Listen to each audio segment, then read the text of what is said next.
என்னுடைய மாணவர்கள்ட்ட பார்த்தது எனக்கு ரொம்ப மனவேதனையை கொடுக்குது.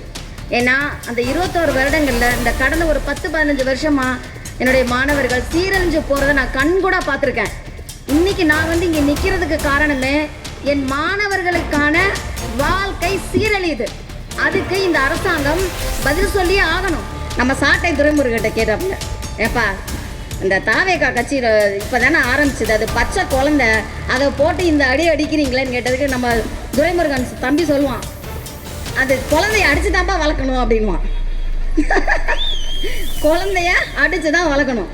அந்த மாதிரி இன்றைக்கி புதுசாக குழந்தைய பிறந்து வந்து நேராக நான் சிஎம்மில் போய் உட்காருவேன். எங்கே உட்காருவேன்? நேராக டிராஃபிக்கெலாம் இருக்கக்கூடாது, யாரும் இங்கே நிற்கக்கூடாது. அணிலுக்கு வேறு எந்த அணில் குஞ்சு மட்டும்தான் போகும், வேறு யாரும் இங்கே நிற்கக்கூடாது. நோ டிராஃபிக், நத்திங், எல்லாம் விளைவிக்கும். நான் நேரம் எங்கே போய் உட்கார போகிறேன்? கோட்டையில். கோட்டை உள்ளக்குள்ளே கூட இல்லை, கோட்டை மேலே. எங்கே போகுது இந்த நாடு? என் பிள்ளைங்களும் தெரியுது பாரு, அது பின்னாடி என் மாணவர்கள் டிவிக்கு நான் தான் அண்ணன் சொல்லுவார், டிவிக்கிறதுனா ஓரமாக போய் விடா, ஏன்டா இங்கே வந்து வித்துட்டு இருக்கிற அப்படின்னு.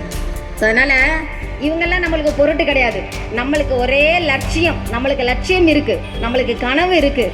நம்மளுக்கு ஒரு வயசை பார்த்து அக்கா, தங்கச்சி, அண்ணன், தம்பி, தாத்தா, பாட்டி, அந்த மாதிரி மாமா, மச்சான், சித்தப்பா, பெரியப்பா அப்படின்னு உறவு முறை சொல்லி கூப்பிட்ற ஒரே கட்சி அப்படின்னா அது வந்து நாம் தமிழர் கட்சி தான். அப்புறம் எப்படி அது? தாய் தமிழ் உறவுகளுக்கு என்னுடைய மனமார்ந்த நன்றியும் வாழ்த்துக்களையும் தெரிவித்துக் கொள்கிறேன். இதுவரை நான் ஒரு 21 வருஷம் ஒரு 40 பசங்களை என்னோடய வகுப்பறையில் வச்சு பாடம் நடத்தியிருக்கேன். ஆனால் இன்றைக்கி இந்த பொது மேடை எனக்கு அண்ணன் கொடுத்தது. 21 வருஷத்துக்கு பின்னாடி நான் ஓய்வு பெற்ற பின்னாடி முதல்ல நான் போய் சந்தித்தது அண்ணனை தான் போய் சந்தித்து ஆசைப்பட்டுட்டு வந்தேன். அண்ணன் சொன்னார், இப்போ அவர் சொன்னது தான், கற்றவர்கள் இந்த மாதிரி அரசியலுக்கு வரலைன்னா கையவர்களுடைய நம்ம ஆட்சியின் கீழே நம்ம வாழ நேரிடும். ஏன்னா இந்த அரசு துறைகளில் நிறைய விஷயங்களை நாங்கள் ஆசிரியர்கள் பார்த்துருக்கோம். அதில் எனக்கு அண்ணன் பிடிச்ச ஒரு விஷயம் என்ன அப்படின்னு சொன்னால் அவருடைய தைரியம், வீரம், யாருக்கும் பயப்பட மாட்டார். ஸோ ஏன் நம்ம வந்து நாம் தமிழர் கட்சிக்கு நான் வந்து நிற்கிறேன் அப்படின்னு சொன்னால், நாம் தமிழர் கட்சி அப்படின்றது வந்து அது கட்சி இல்லை, நம்முடைய குடும்பம். எப்படி ஒரு குடும்பத்தில் நம்ம ஒரு உறுப்பினர்கள் அப்படின்னு சொல்லக்கூடாது, குடும்ப உறவினர்கள். அப்படி தான் நாம் தமிழர் கட்சி நான் பார்த்துருக்கேன் இது வரைக்கும். ஏன்னா இந்த கட்சியில் மட்டும்தான் பதவியை சொல்லி யாரையும் கூப்பிட மாட்டாங்க. வயசை பார்த்து அக்கா, தங்கச்சி, அண்ணன், தம்பி, தாத்தா, பாட்டி, அந்த மாதிரி மாமா, மச்சான், சித்தப்பா, பெரியப்பா அப்படின்னு உறவு முறை சொல்லி கூப்பிட்ற ஒரே கட்சி அப்படின்னா அது வந்து நாம் தமிழர் கட்சி தான். அப்புறம் எப்படி அதை நம்ம கட்சின்னு சொல்ல முடியும்? அப்போனா அது என்னது? நம்மளுடைய குடும்பம். அந்த குடும்ப உறுப்பினர்கள் மட்டும்தான் மற்ற குடும்ப உறுப்பினர்களை பற்றி அக்கறைப்படுவாங்க. அந்த மாதிரி தான் அண்ணன் நம்ம நாட்டு மக்கள், நம்மளுடைய தமிழர்கள் வந்து எப்படி வாழணும் அப்படின்னு எங்கே அவரோட அந்த அறிவு அவருக்கு வந்தது அப்படின்னா, ஈழத்தில் நடந்த போரில் பார்த்துட்டு தமிழர்கள் கொத்து கொத்தா செத்து கிடக்கும் பொழுது அவர் கண்ணால் பார்த்துட்டு தமிழர்களை இப்படி அடிக்கும்போது எவனுமே வந்து கேட்கலையே, நாதி இல்லாமல் போயிட்டோமாடா, நம்ம இத்தனை கோடி மக்கள் இருக்கும்போது ஒருத்தன் கூட அதுக்கு என்னன்னு கேட்க மாட்டானே, தீவிரவாதின்றான், என்னென்னவோ சொல்கிறான், நம்மளை பார்த்து புறக்கணிக்கிறானே. அப்போ நம்ம என்ன பண்ணணும்? இனிமேல் எடுறா, இனிமேல் நம்ம ஆயுதத்தை எடு. ஆயுதத்தைனா துப்பாக்கி இல்லை, ஆயுதத்தை எடு. அறிவு இருக்குல்ல, அறிவு இருக்கா? இருக்குது, அதை தூக்குடா அப்படின்னாரு. அப்போது ஈழத்தில் நம்ம தலைவர் பிரபாகரன் துவக்கி ஏந்தி அவர் போராட்டம் பண்ணி விடுதலைக்காக போராடினார். நம்ம அண்ணன் நம்மளுக்கு சொல்லி கொடுத்தது அறிவை ஏந்து அப்படின்னாரு. ஆனால் இன்றைக்கி நான் என்னுடைய மாணவர்கள்ட்ட பார்த்தது எனக்கு ரொம்ப மனவேதனையை கொடுக்குது. ஏன்னா அந்த 21 வருடங்களில் இந்த கடந்த ஒரு 10-15 வருஷமாக என்னுடைய மாணவர்கள் சீரழிஞ்சு போகிறத நான் கண்கூட பார்த்துருக்கேன். இன்றைக்கி நான் வந்து இங்கே நிற்கிறதுக்கு காரணமே என் மாணவர்களுக்கான வாழ்க்கை சீரழியுது. அதுக்கு இந்த அரசாங்கம் பதில் சொல்லியே ஆகணும். ஏன்? எப்படி? தெருவுக்கு ஒரு சாராய கடை, அந்த சாராய கடைக்கு அவங்க நம்ம காவல்துறை நண்பர்கள் இருக்காங்கல்ல, எப்படி எங்கள் பசங்க போராட்டம் பண்ணி போய் அவன் போய் ஸ்போர்ட்ஸில் விளையாடி உடம்பு பாடியை திருப்பி பல தேர்வுகளை எழுதி தேர்ச்சி பெற்று அந்த யூனிஃபார்மை போட்டு போய் நின்னா சாராய கடைக்கு வெளியில் காவல் காக்க விட்டுட்டாங்க. ஆமாதானே? அங்கே யாருக்கு பாதுகாப்பு கொடுத்துட்டு உட்காந்துருக்காங்க? குடிக்கிறவங்களுக்கு. அண்ணன் சொன்னார், இந்த வாட்டி நான் வந்தேன்னா முதல் கையெழுத்து முதலமைச்சர் கையெழுத்து, அடுத்த கையெழுத்து என்ன போடுவேன்? 100 கையெழுத்து வச்சுருக்கேன், 100 லிஸ்ட் எடுத்து வச்சுருக்கேன். அந்த 100 கையெழுத்து போட போகிறேன். அதில் சாராய கடையை மூட போகிறேன் அப்படின்னு சொன்னார். இப்போயே திக்குன்னு இருக்கும் எல்லாருக்கும். ஏன்னா சாராய கடையை மூடிட்டா ஒன்று அரசுக்கு வருமானம் போயிடுச்சுன்னு ஒரு கவலை. நம்ம குடிமகன்கள் இருக்காங்கல்ல, சிட்டிசன் ஆஃப் தமிழ்நாடு, அந்த சிட்டிசன் இல்லை, குடிமகன். இந்த குடிமகனுக்கு என்னென்னா, ஐயோ குடிக்கிறதுக்கு எதுவுமே கிடைக்காது, எப்பா நல்ல தண்ணி கொடுக்குறேன்னு சொல்கிறாருப்பா அண்ணன், நல்ல தண்ணி தரேன்டா உனக்கு, இலவசமாக தண்ணி தரேன், இலவசமாக கல்வி தரேன், உனக்கு இலவசமாக மின்சாரம் தரேன், இவ்வளோ தரேன்னு சொல்லும்போது நீ எதுக்கு அதை குடிச்சு சாகுற? அதான் அண்ணன் சொன்னார், 2 கோடி பேர் இருக்கான் குடிகாரன், அவன் ஓட்டு தானே எனக்கு வராது, வராட்டினா போட்டோம், அது எனக்கு தேவையில்லை, ஆனால் என் மக்களுடைய நலன் தான் எனக்கு தேவை. அப்போ நான் என்ன பண்ணுவேன், அவங்கள பற்றி எனக்கு கவலை இல்லை, அவன் குடும்பத்தாரே அவங்கள பற்றி கவலைப்படுறதில்ல. சனியை வந்தால் வருது, 7:30 வந்தால் வருது, போனால் போகுது, அவ்வளோதான், விட்டுட்டாங்க. நிறையா பெண்கள் இன்றைக்கி தன்னை வாழ்க்கையை தான் கையில் எடுத்துக்கிட்டாங்க. அவங்கவுங்க வேலைக்கு போகிறாங்க, குழந்தைங்கள பார்க்குறாங்க, கஷ்டப்படுறாங்க, கண்கூட பார்க்குறேன் நான். ஸோ அந்த மாதிரி ஒரு சூழ்நிலையில் நான் நினச்சேன், அண்ணனை தான் நம்ம இனிமேல் பிடிச்சிக்கணும். ஏன்னா அண்ணன் இல்லைன்னா இனிமேல் நான் தமிழ்நாட்டை அந்த ஆண்டவனே நம்ம படைச்ச பிரம்மாவே வந்தாலும் காப்பாற்ற முடியாது. கடைசி நம்பிக்கை அப்படின்னு சொல்கிறது யார்? இனிமேல் அண்ணன் தான். அதை மட்டும் நம்ம கையை இறுக பற்றி கொள்ளலைன்னு சொன்னால் முடியாது. என்கிட்ட கேட்பாங்க, நீ எதுக்காக நீ வந்து நாம் தமிழர் அப்படின்னு சொல்லிட்டு நீ இது பண்ணிகிட்ருக்க அப்படின்னு. நம்ம இந்த தம்பி சொன்னாங்க இல்லையா, கொள்கைன்னா அண்ணன் தான் அழகாக சொல்வார். திமுகவுக்கும் அதிமுகவுக்கும் ஒரு கொள்கை இருக்குது அப்படின்னு என்ன தெரியுமா? கொள்கை. என்னது அது கொள்கை? வர்ற எல்லா பணம் வருது இல்லையா நம்மளுக்கு, அதுக்கு நான் ஒதுக்கினேன், இதுக்கு நான் ஒதுக்கினேன், இந்த ஃபண்டு வந்துச்சு, இந்த நிதி வந்துச்சு, இதுக்கு ஒதுக்குறது தான், அது ஒதுக்குறது தான், ஒதுக்கிடு. அதுக்கப்புறம் அது தூக்கி நீங்களாம் அமைதியாக ஆகிட்டிங்கன்னா தூக்கி பதுக்கிறேன், அவ்வளோதான், உனக்கு அதுக்கு அட்ரஸே தெரியாது, நீ போயிட்டே இருப்பேன். ஸோ அந்த மாதிரி அந்த கொள்கை கிடையாது. அண்ணனோட கொள்கை நான் அண்ணனோட வாயால் நான் சொல்லணும்னு இருக்கேன். ஒரே ஒரு நிமிஷம் நீங்கள் அதை கேளுங்க. எதற்காக நாம் தமிழர் கட்சியில் நாம் வந்து கேட்குதா, என் மக்களின் வாழ்க்கை தரத்தை ஒரு நல்ல கவனமாக கேட்கணும்.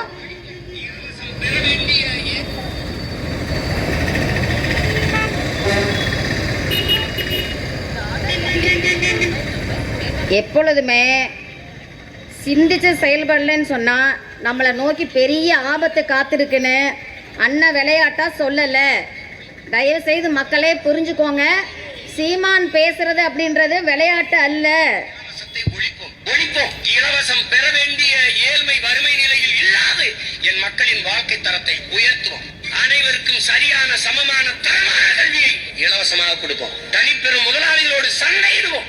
அரசின் பள்ளி கல்லூரிகள் சிறந்து விளங்குகிறதா, தனிப்பெரும் முதலாளிகளின் கல்வி நிறுவனங்கள் சிறந்து விளங்குகிறது என்று போட்டி போடுவோம். உலக தரத்திற்கான மருத்துவத்தை நாட்டின் முதல் குடிமகனுக்கு எந்த தரமான மருத்துவம் கிடைக்கிறதோ அது கடைகோடி மகனுக்கும் கிடைக்குச்சுவான். அதுதான் சரியான ஜனநாயகம். எல்லோருக்கும் சரியான சமமான தரமான மருத்துவத்தை அரசு மருத்துவமனையில் வழங்குவோம். அமைச்சருக்கு காய்ச்சலா, முதலமைச்சர் காய்ச்சலா, பொண்டாட்டி காய்ச்சலா, சட்டமன்ற உறுப்பினர் காய்ச்சலா, MP MLA எவனா இருந்தாலும் அரசு மருத்துவமனையில் தான் படுக்கணும், வைத்தியம் பார்க்கணும், சட்டம். அப்படி படுக்கல அப்படின்னா பதவி நீக்கும், பதவி விலக சொல்லும். அரசு பள்ளி கல்லூரியில் தான் அமைச்சர்கள் பிள்ளைகள் எல்லார் பிள்ளைகளும் படிப்பார்கள். அரசு அந்த கல்லூரியில் படிக்கிற பேராசிரியர் பெருமக்கள் பிள்ளைகள் அங்கதான் படிக்கணும். நீ அங்க பாடம் நடத்துவ, உன் பிள்ளை வேற இடத்துல படிக்கணும்னா நீ சரியா பாடம் நடத்தலையா? அப்போ என்ன அர்த்தம்? கல்வியின் தரத்தை, மருத்துவத்தின் தரத்தை உலக உயரத்திற்கு உயர்த்தி தள்ளுவோம் உங்க பிள்ளைகள். பசி, பஞ்சம், ஊழல், லஞ்சம், கொலை, கொள்ளை, சாதிய இழிவு, தீண்டாமை, மதுமத போதை, பெண்ணிய அடிமைத்தனம், இது ஏதுமில்லாத சமூகம். அனைவருக்கும் கல்வி, கல்விக்கேற்ற வேலை, வேலைக்கேற்ற சம்பளம், அதை கொண்டு வாழ்கிற பெருமை மிக்க வாழ்வு. காட்டு வளம், கனிம வளம், நீர்வளம், நிலவளம், காடு வளம், கடல் வளம், மலைவளம் அனைத்தையும் காப்பதற்கு உங்கள் பிள்ளைகள் உறுதியாக வெல்வோம். இது எம்முயிர் தமிழ் மீது, அந்த மொழி காக்க உயிர் தியாகம் செய்த வீர மறவர்கள் மீது, உயிருக்கு மேலாக நாங்கள் நேசிக்கிற எங்கள் உயிர் தலைவன் பிரபாகரன் மீது ஆணை. ஸோ இதை கேட்டுட்டு யாருக்காவது தூக்கம் வருமா? மரத்துக்கு மாநாடு போடுறாரு, தண்ணிக்கு மாநாடு போடுறாரு, கடலம்மாவுக்கு மாநாடு போடுறாரு, எல்லா அறிவிலையும் அந்த மண்டையை கழுவி வச்சுருக்கோம்ல, அதெல்லாம் என்ன தெரியுமா சொல்லுது? மரத்துக்கு மாநாடு போடுறாரு, மரம் போய் ஓட்டு போடுமா? தண்ணிக்கு மாநாடு போடுறாரு, தண்ணி போய் ஓட்டு போடுமா? கடலுக்கு மாநாடு போடுறாரு, கடல் ஓட்டு போடுமா? அட பாவி, மரத்துக்கு ஓட்டு போட நீ மரத்தில் இருந்து நீ கட்டில் செஞ்சு நல்லா தூங்குறியா இல்லையா? வீடு கட்டும் போது முதல்ல மரம் தானே போய் புக் பண்ணிட்டு வர. நல்லா அப்படியே தேக்கு மரமாக வேணும், வாசப்பக்கால அப்படி இருக்கணும், இது இப்படி இருக்கணும் வர அதெல்லாம் உனக்கு கொடுக்குற மரம் அது வந்து ஓட்டு போடாது உனக்கு அறிவு இல்லையா? அப்போ அதை நீ பயன்படுத்துறல நீ வந்து போடு. நீ இருக்கல உயிரோட போடு வந்து அதை வெட்டி தொல்லாம் தூக்கி கொண்டு போய் வச்சுட்டு நீ உயிரோட உட்காந்து அப்படியே ஜல்சா பண்ணிட்டு தர்றது இங்கேருந்து. மலை இல்லை, மலை இல்லைன்னா மழை வராதுன்னு அவள் பாடமே நடத்திட்டாரு. கடல் இல்லை, கடல் இல்லைன்னா நல்ல வஞ்சர மீன், வாழை மீன், கெண்டை மீன், கெளுத்தி மீன் தின்றல எங்கே கொடுக்கும்? கடலம்மா கொடுத்தாதான் உனக்கு மீன். நல்லா டெய்லி காலையில் போய் பார்க்குறேங்க மீன் கடை அப்படியே லைன் கட்டி நிற்கிறது. யார் கொடுக்குறா மீன்? மீன் வந்து ஓட்டு போடுமான்றது, மானு வந்து ஓட்டு போடுமான்றது, நரி வந்து ஓட்டு போடுமான்றது. அறிவு இருக்கா இல்லையா நான் கேட்குறேன். இருக்கா? இருந்தால் அது செயல்படுதா? எதுக்கு வச்சுருக்கீங்க அந்த அறிவை? அந்த அறிவை எதுக்கு வச்சுருக்கீங்கன்னு நான் கேட்குறேன். சிந்திக்கவே மாட்டிங்களா? மழை வந்து ஓட்டு போன மனம் இதெல்லாம் நீ பயப்படுத்துறியா இல்லையா? அது இல்லைன்னா நீ செத்துருவ, ஞாபகம் வச்சுக்கோ. அப்போது அது வந்து காலில் நடந்து வந்து ஓட்டு போடாது. ஆனால் உண்மையிலேயே அதுக்கு அறிவு, 2 கால் 2 கை இருந்ததுன்னா உனக்கு முந்திக்கிட்டு வந்து இந்த லைனில் நின்று ஓட்டு போடுண்டா, நிச்சயமாக ஓட்டு போடும். அப்போ அதுக்கு இருக்கிற ஒரு இது கூட சென்ஸு கூட நம்மளுக்கு இல்லை.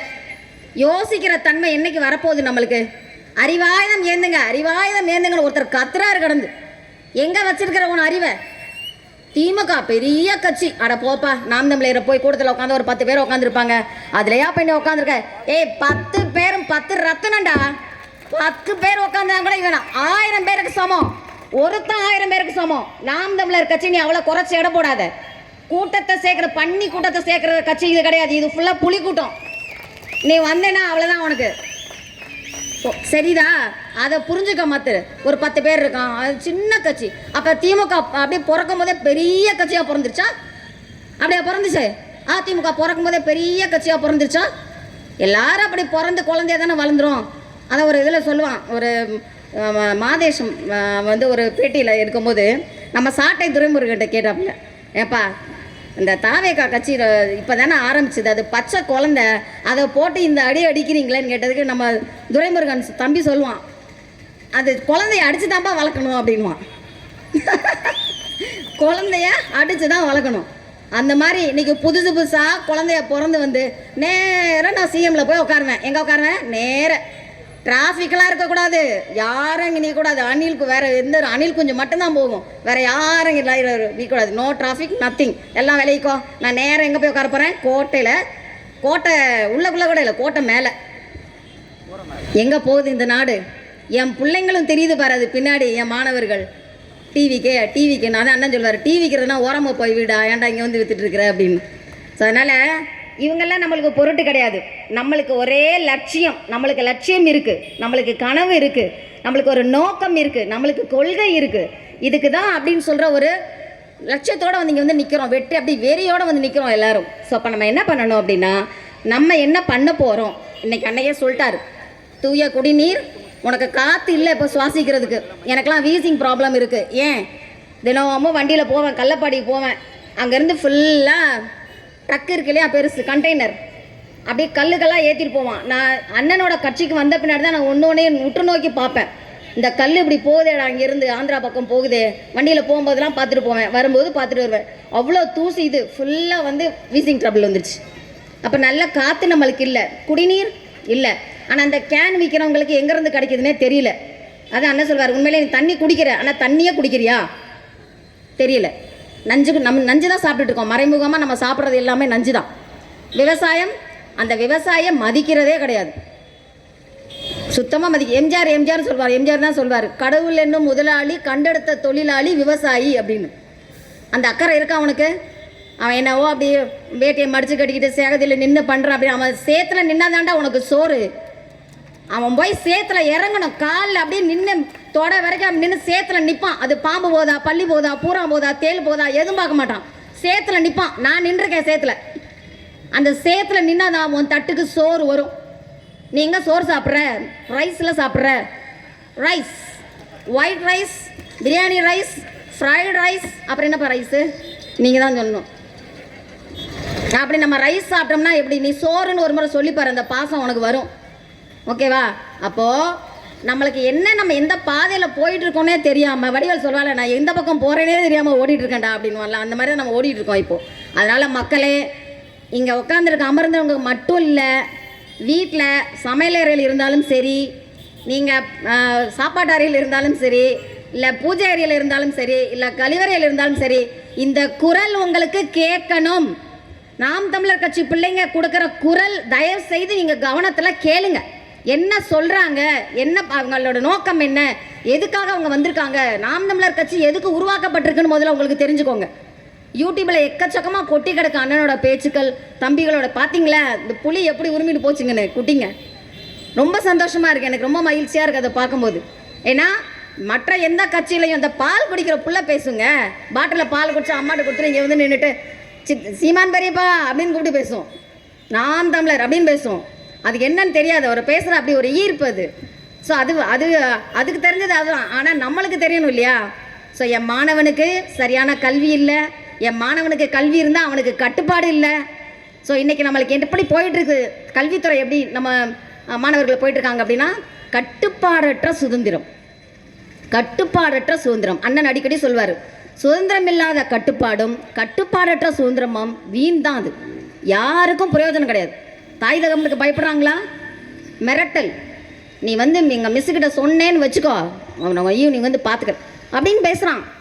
பையன் பேசுகிறான், யார அப்பா அம்மாவை மிரட்டுறான். அங்கே கூப்பிட்டு கேட்டால் இங்கே ஏதாவது கம்மிம்மா, வீட்டில் போனால் அவ்வளோ ஆடுவாம்மா, சாமி ஆடுவாம்மா அப்படின்னு. எங்கே போகுது நாடு? காரணம் என்ன? அவனுக்கு எல்லா வஸ்துக்களும் அவைலபிள், கையில் கிடைக்கிது. எங்கேருந்து கிடைக்கிது, யார் கொடுக்குறான்னு தெரியல நம்மளுக்கு. எல்லாம் கிடைக்கிது அவனுக்கு. வாயில் எங்கேயோ ஒதுக்கிக்கிறான், வகுப்பறையில் வந்து உக்காடுறான், சொல்லிகிட்டே போவான். இப்போ நான்லாம் கிளாஸுக்கு போனேன்னா மத்தியானம் லஞ்சு முடிச்சுட்டு ஏதாவது மைனர் வந்து ஏதாவது ஒதுக்கிட்டு வருவார். நம்ம எதாவது சொன்ன மாதிரி மைனர் கொஞ்சம் ஏதாவது ஒதுக்கிட்டு வரும். வந்து என்ன பண்ணோம், மிஸ் என்னை எழுப்பாதீங்க மிஸ், நான் தூங்க போகிறேன். நம்ம அப்போ புரிஞ்சுக்கணும், சரி துறையை வந்து நம்ம எழுப்பக்கூடாது, துறையை எழுப்புனா விவகாரம் ஆகிடும், பஞ்சாயத்து ஆகிடும் அப்படின்னு நம்ம புரிஞ்சுக்கணும். எவ்வளோ நான் இன்றைக்கி நின்று சும்மா சாதாரணமாக சொல்லிகிட்டு இருக்கேன், அழுதுருக்கேன் வீட்டில் போய்.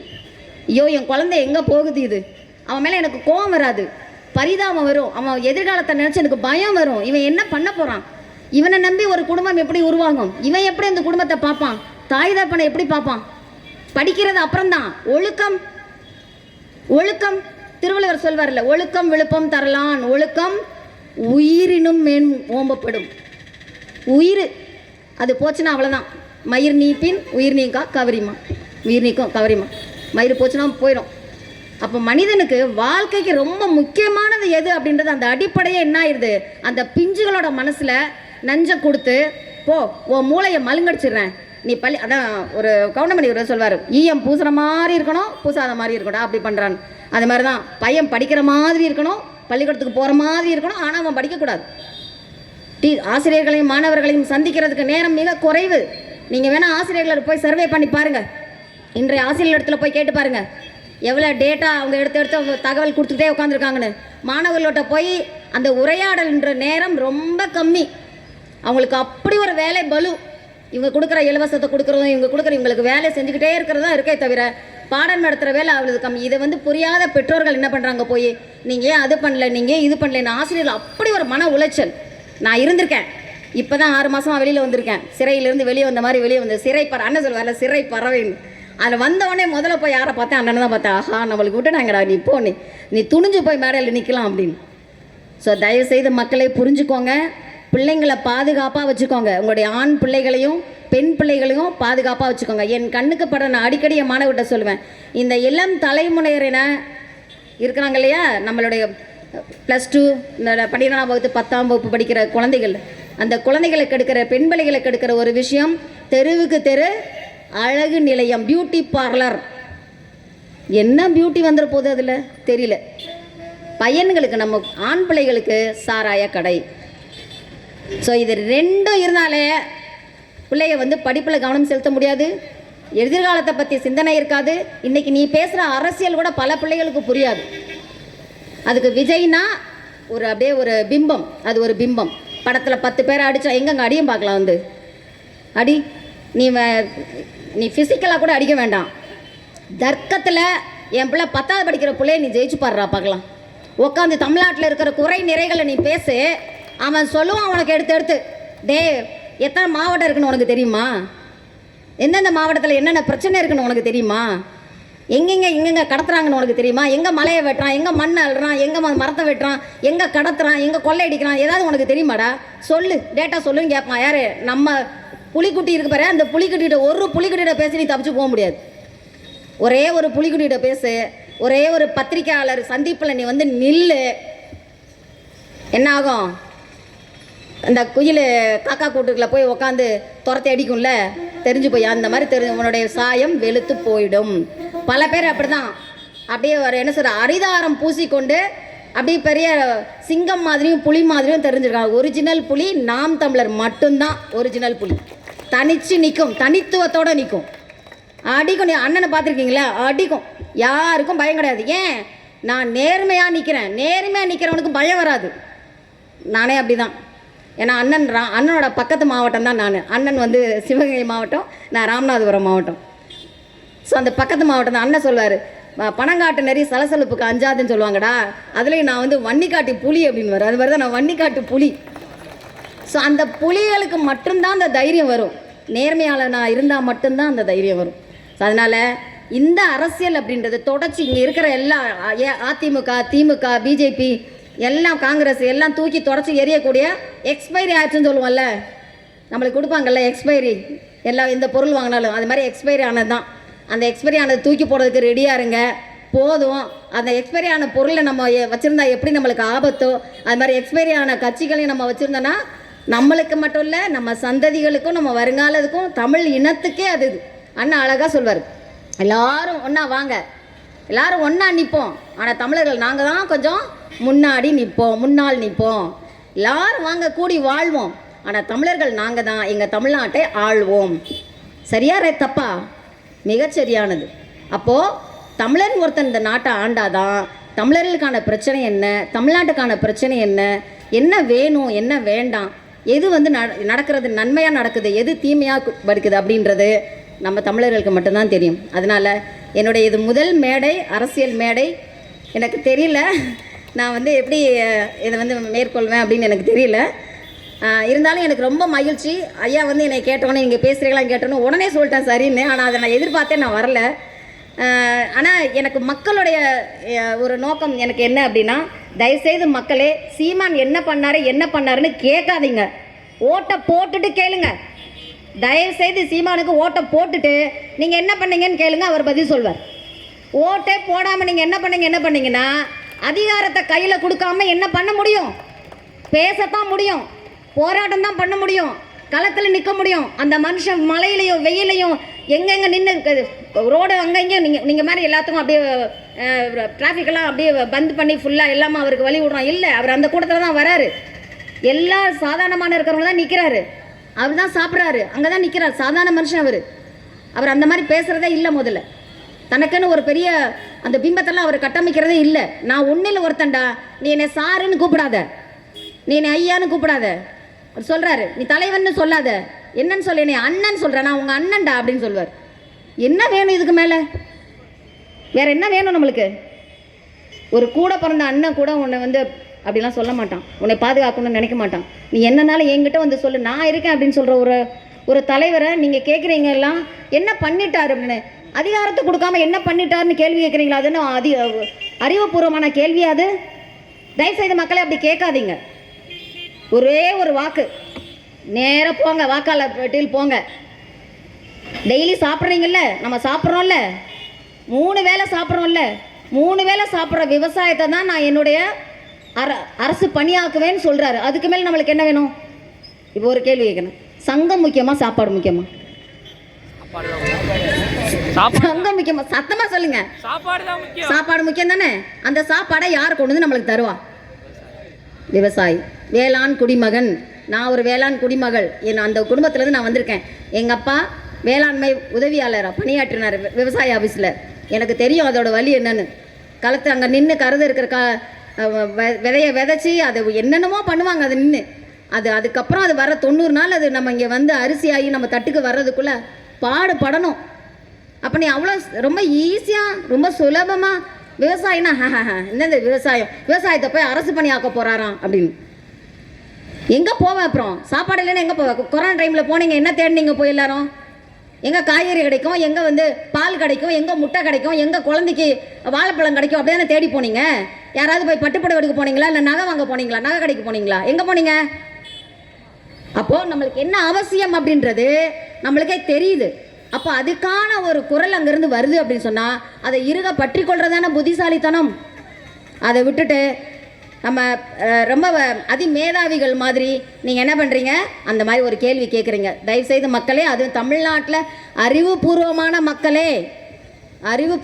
மக்களே, அறிவை உலகத்துக்கு கடன் கொடுத்தவருடைய வாரிசுகளே, தயவு செய்து அந்த மாதிரி ஒரு கேள்வி அண்ணனை நோக்கி கேட்காதீங்க. நீங்கள் என்ன பண்ணீங்கன்னு வலைத்தளத்தில் போய் பாருங்கள். அவர் படுற கஷ்டத்தை நம்ம ஒரு நாள் கூட பட முடியாது.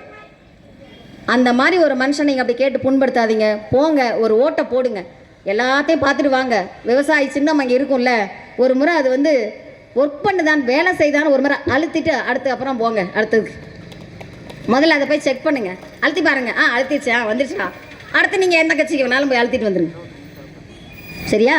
அதனால் சாப்பாடு, உணவு ரொம்ப முக்கியம். இனி வருங்காலங்களில் நீருக்கு தான் அடுத்த ஒரு